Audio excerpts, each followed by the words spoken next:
Okay, so I've made a great discovery, everybody.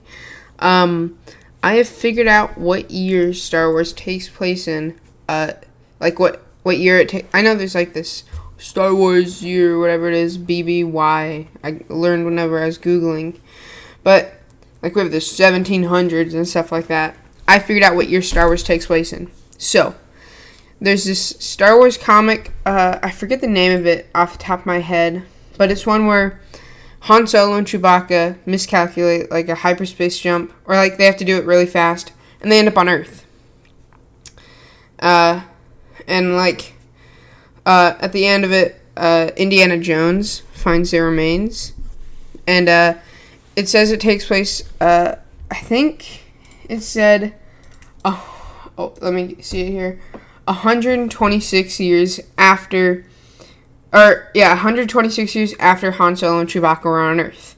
Well, in the comic, it takes place, from what I remember, I think around, like, right after Episode 4.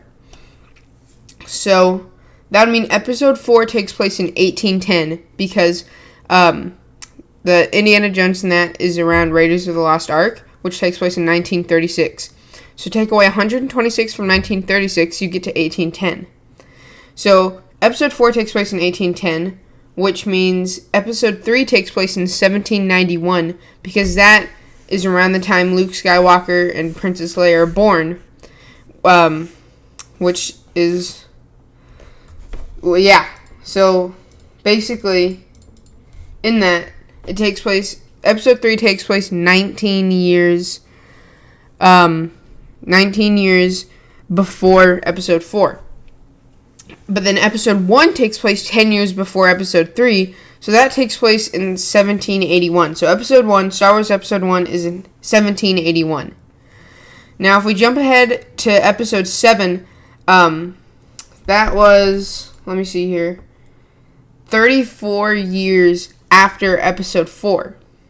So, that's 34 years after Episode 4, which means that Star Wars Episode 7 takes place in 1844.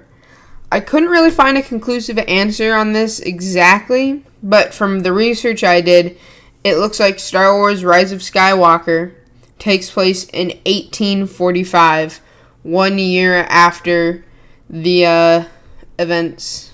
So, I guess, yeah, makes sense. So yeah, there you go. What year does Star Wars take place in? We found it out.